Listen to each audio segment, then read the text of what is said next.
करीब 7 साल की एक लड़की होती है जो अपना ही वीडियो बनाकर सोशल मीडिया पे अपलोड करती है और वीडियो में कहती है कि जो मेरे बड़े पापा हैं वह मेरे साथ गंदा काम करते हैं, घिनौना कृत्य करते हैं। और जब ये सब बातें मैंने अपनी दादी को बताई तो दादी ने बड़े पापा को कुछ ना कहकर मुझे ही मारने पीटने लगती है। कहती है फालतू बकवास करती है।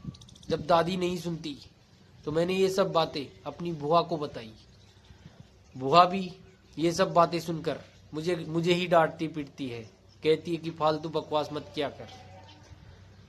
जब मेरी कोई नहीं सुनता, इसी वजह से मैंने यह वीडियो बनाया है। और देखते ही देखते वीडियो सोशल मीडिया पे ट्रेंड करने लगता है। वीडियो इतना वायरल हो जाता है कि ये जानकारी पुलिस तक पहुंचती है। पुलिस को इस केस पर तुरंत कार्रवाई करनी पड़ती है और तुरंत लड़की के घर पुलिस पहुंच जाती है। घर पहुंचने पर पुलिस बड़े पापा, बुआ जी व दादी को तीनों को गिरफ्तार करती है और उन्हें सजा होती है। सजा होने पे उन्हें जेल भेज दिया जाता है। इसी दौरान पुलिस की भी काफी वाहवाही हो रही थी कि पुलिस ने बहुत अच्छा काम किया, और लड़की की भी, जो उसने सोशल मीडिया पे अपना वीडियो बनाकर डाला, काफी तारीफ हो रही थी कि लड़की ने अपनी रक्षा किस तरीके से की। लेकिन जैसे जैसे समय गुजरता है, कुछ समय बाद पता लगता है कि जिस लड़की ने वीडियो डाला था उसका कत्ल हो चुका है। कत्ल भी इतना भयानक कि जिसे देखकर रूह कांप जाए। 7 साल की बच्ची के शव से कीड़े पड़ चुके थे।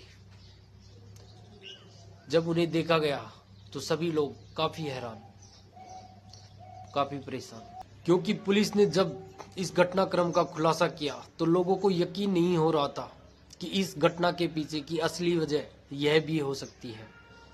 आप भी जब इस घटनाक्रम को सुनेंगे तो आप भी सोचने पर मजबूर हो जाएंगे, आपके भी रोंगटे खड़े हो जाएंगे।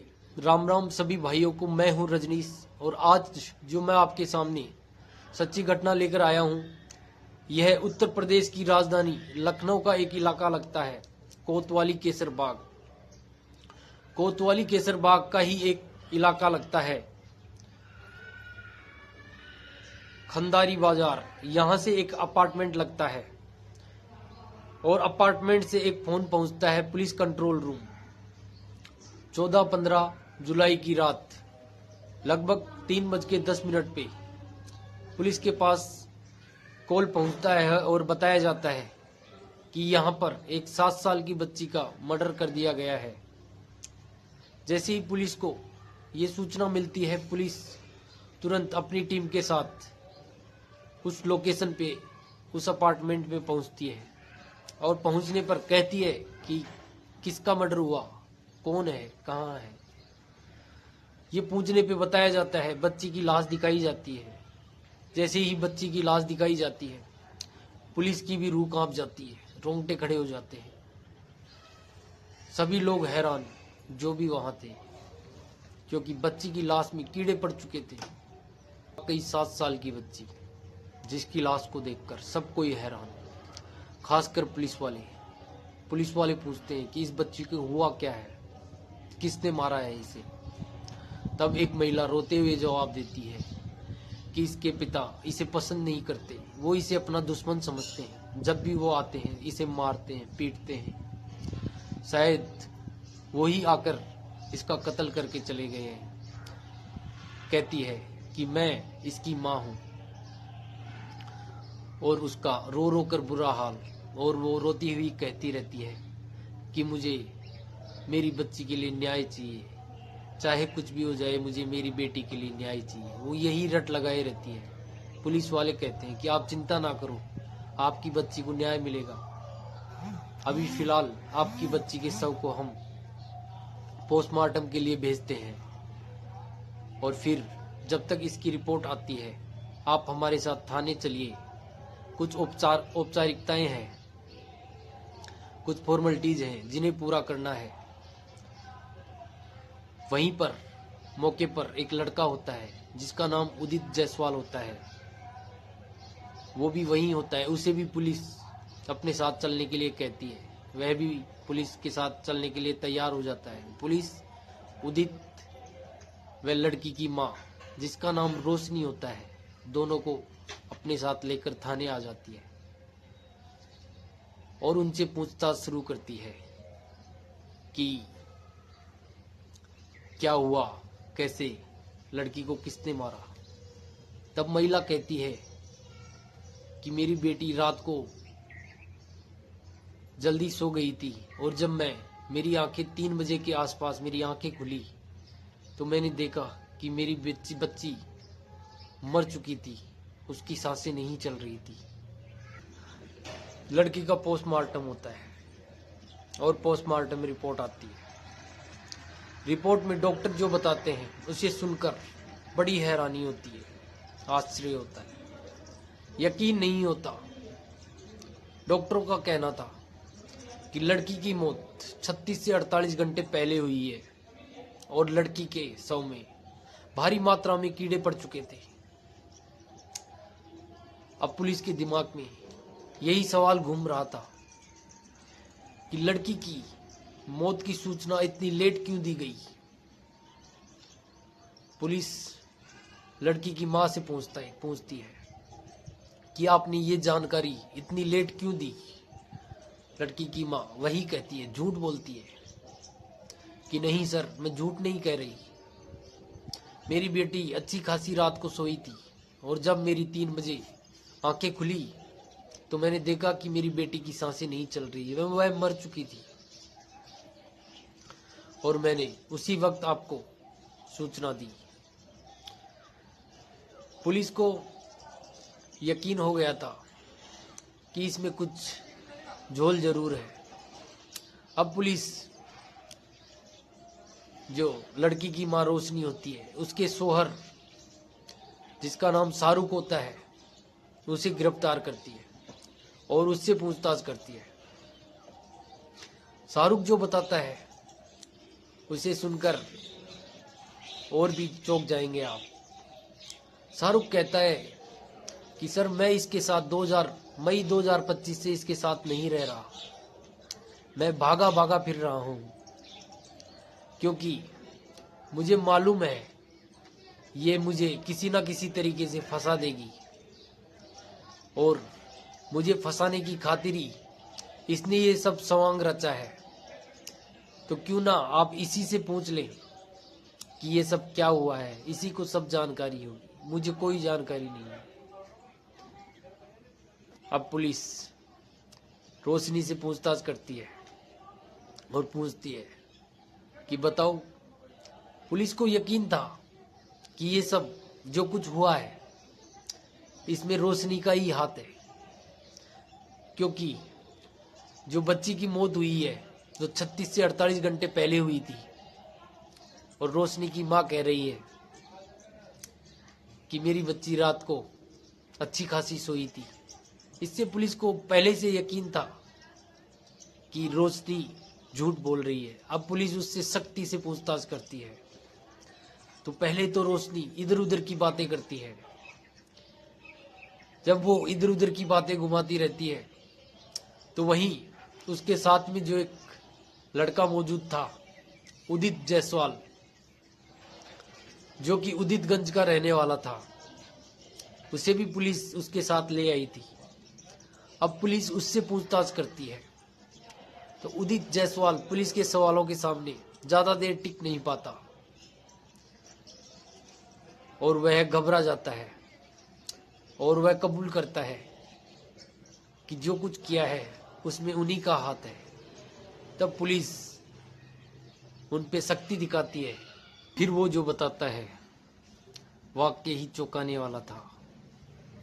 वो बताता है कि 13 जुलाई 2025 को वो और उसकी प्रेमिका रोशनी दोनों शारीरिक संबंध बना रहे थे, बिल्कुल न्यूड अवस्था में। जब वो दोनों शारीरिक संबंध बना रहे थे तभी उनकी 7 साल की बच्ची आ जाती है और वह उन्हें छुपकर देखती रहती है। जब ये सब वो लोग कर लेते हैं तो उसके बाद रोशनी अपने कपड़े उपड़े पहन लेती है। तो वह देखती है कि उसकी बच्ची वहाँ छुपी हुई है और उसे देख रही है। वो अपनी बेटी के पास जाती है। तो जब बेटी के पास जाती है तो बेटी कहती है कि माँ अब्बू जब आएंगे तो मैं अब्बू से ये सब बताऊंगी आप जो ये कर रही है। रोशनी अपनी बेटी को काफी समझाती है कि नहीं बेटी, ये सब कहने की बातें नहीं होती, ये सब बातें किसी से नहीं की जाती हैं, तू किसी से मत कहना। लेकिन बेटी ने जिद पकड़ रखी थी, नहीं मैं कहूंगी, जब भी अब्बू आएंगे तो मैं उन्हें ये सारी बातें बताऊंगी। काफी समझाने के बाद जब बच्ची नहीं मानती और जिद पकड़ लेती है तो रोशनी को गुस्सा आ जाता है और गुस्से के अंदर वो अपने बेटी को पीटने लगती है, मारने लगती है। जब पीटते पीटते बच्ची नीचे गिर जाती है फर्श पे, तो रोशनी उसके ऊपर चढ़ जाती है। जब रोशनी उसके ऊपर चढ़ जाती है तो बच्ची की चीखें निकल जाती हैं।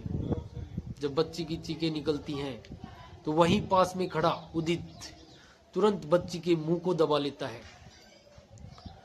और रोशनी जो होती है बच्ची के गले को घोटने लगती है। रोशनी बच्ची के गले को तब तक घोटती है जब तक कि उसकी जान न निकल गई, उसकी सांसें न थम गई। आखिरकार बच्ची मर जाती है। अब वो लोग उस बच्ची को एक गठरी टाइप में बनाकर उसकी लाश को अपने बेड में रख देते हैं। उसी रात उनके घर में एक पार्टी थी, तो सभी दोस्त उनके घर आते हैं और पार्टी करते हैं। जिस बेड के अंदर उन्होंने अपनी बेटी को रख रखा था उसके ऊपर उन्होंने काफी परफ्यूम छिड़क रखा था ताकि वहां से कोई स्मेल ना आए और किसी को मालूम ना चल जाए। अब पार्टी होती है, पार्टी खत्म हो जाती है, तो सभी दोस्त अपने अपने घर चले जाते हैं। उसके बाद उदित और रोशनी हुसैनगंज के एक होटल में चले जाते हैं, क्योंकि रोशनी का जो काम था वह भी एक बार डांसर थी और उसका काम था बार में डांस करने का। यही उसका पेशा था जिससे वह कुछ पैसे कमा लेती थी और इन्हीं से वह अपना घर परिवार का खर्चा चलाया करती थी। लेकिन इस रात उदित और रोशनी होटल में एक रूम ले लेते हैं और वहीं प्लानिंग करते हैं कि इस लाश को, बच्ची की लाश को कैसे ठिकाने लगाया जाए, कैसे इससे छुटकारा पाया जाए। उन्होंने कई लोकेशन भी देखी लेकिन उनकी हिम्मत नहीं पड़ पा रही थी कि लाश को कहीं दूसरी जगह सेट किया जाए या छिपाया जाए। अब वो ये सब सोचकर वापस फिर से घर लौट आते हैं। देखते हैं समय जैसे जैसे गुजर रहा था उस बच्ची की लाश से उस फ्लैट में, कमरे में दुर्गंध बहुत ज्यादा बढ़ रही थी। इसके चलते उन लोगों ने उस कमरे की एसी को बढ़ाया ताकि तापमान बहुत ठंडा हो जाए और उस शव को भी बाहर निकाला गया। लेकिन इन सब से भी जब काम नहीं चला तो आखिरकार उन्होंने डिसीजन लिया कि जिस तरीके से अपन ने बच्ची के बड़े पापा, दादी और बुआ को फंसाया था उसी तरीके से क्यों ना इसके जो पिता है शाहरुख, ये सब उसके ऊपर डाल दिया जाए और अपन उसको भी फंसा देते हैं। तो ये सारा प्लान करके ये दोनों 14 और 15 जुलाई की रात को पुलिस को कॉल करते हैं और सूचना देते हैं कि यहाँ अपार्टमेंट में 7 साल की बच्ची का कत्ल हो गया है। सूचना मिलने पर पुलिस अपनी कार्रवाई करती है और कार्रवाई में यह भी पता लगता है कि जो रोशनी और उदित, पहली बार उनसे पूछा जाता है कि तुम पहली बार कहाँ मिले थे, तो उदित कहता है कि मैं रोशनी से बार डांसर में ही मिला था। और वहीं हमें एक तो उनकी नजरें मिली और आपस में प्यार हो जाता है। प्यार होने के बाद काफी समय से ये दोनों साथ में रह रहे थे। पुलिस की जांच में यह भी पता लगता है कि जो उदित होता है वह पहले से शादीशुदा था, लेकिन उसकी बीवी उससे इतना परेशान थी, यह अपनी बीवी को इतना परेशान, प्रताड़ित, मारना पीटना करता था, जिससे तंग आकर उसकी बीवी ने अपनी लीला पहले ही समाप्त कर चुकी थी। इसकी बीवी को खत्म हुए काफी समय हो गया था। उसके बाद उदित अकेला रहता था और वह जब बार आया जाया करता था तो वहीं बार डांस के अंदर इस उदित की रोशनी से मुलाकात होती है और एक दो मुलाकातों में ही इनकी बातचीत प्यार में बदल जाती है। पुलिस की जांच में यह भी पता चलता है कि जो रोशनी का शौहर शाहरुख होता है, उसकी भी मुलाकात रोशनी से यहीं डांस बार में हुई थी और डांस बार में मुलाकात के बाद यहीं रोशनी से प्यार हो जाता है शाहरुख को और वो लोग शादी कर लेते हैं। उसके बाद पुलिस की जांच पड़ताल में यह भी सामने आता है कि जो इस औरत की सासू, ननद व जो जेठ को पुलिस ने गिरफ्तार किया था, वह भी इसी ने स्वांग रचाकर उन्हें फंसाया था। इसने रोशनी ने अपनी बेटी को बहला फुसलाकर समझाकर उन तीनों के खिलाफ इस तरीके का वीडियो बनवाया ताकि ये इसके रास्ते से पूरी तरीके से हट जाते, क्योंकि इसे अपने प्रेमी उदित के साथ रहना था। इसीलिए उसने ये स्वांग रचा और अपनी बेटी के जरिए वो वीडियो बनवाया। वह वीडियो सोशल मीडिया पे ट्रेंड करने के बाद पुलिस ने उन सबको गिरफ्तार कर कोर्ट ने उन्हें सजा सुना दी। तो वो तीनों तो इसके रास्ते से हट चुके थे, लेकिन अब भी एक शख्स था जो इसके रास्ते में खड़ा था, वो इसका पति शाहरुख। इसका प्लान स्टार्टिंग से ही शाहरुख को भी ठिकाने लगाने का था, लेकिन ये सफल नहीं हुई। इसका मौका न पड़ने के कारण ये शाहरुख से लड़ाई झगड़ा करती और उससे लड़ाई झगड़ा करके उसे घर से निकाल देती। मई 2025 से शाहरुख इसके साथ नहीं रह रहा था, लेकिन बीच में ही यह घटना हो जाती है। बच्ची इन्हें देख लेती है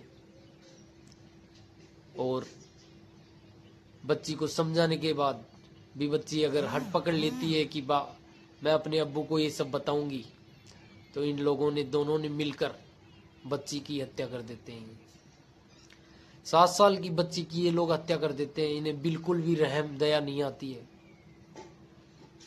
और उस बच्ची का इल्जाम भी अपने शोहर पे डालकर उसे फंसाना चाहती थी, ताकि वो भी इसके रास्ते से पूरी तरीके से हट जाए और ये अपने प्रेमी के साथ आराम से लिव इन रिलेशन में रह सके। तो दोस्तों, पुलिस इन्हें दोनों को गिरफ्तार कर लेती है और इन्हें सजा होती है। दोस्तों, इस घटनाक्रम को सुनाने का उद्देश्य किसी को परेशान करना नहीं, ना ही किसी का दिल दुखाने का। ये सब आपको जागरूक करने व सचेत करने के लिए है। इसी के साथ दोस्तों, मैं आपसे विदा लेता हूं। फिर मिलेंगे ऐसी ही एक सच्ची घटना के साथ। दोस्तों, अगर आपको इसी तरीके की सच्ची और अनसुनी घटनाएं सुनना पसंद है तो आप मेरे वीडियो को लाइक करें, चैनल को सब्सक्राइब करें और बेल आइकन को जरूर दबाएं, ताकि जब भी हमारी नेक्स्ट वीडियो आए तो आप तक सबसे पहले पहुंचे। तब तक के लिए सुरक्षित रहें, सतर्क रहें। और देखते रहिए अनसुनी जुर्म की कहानी।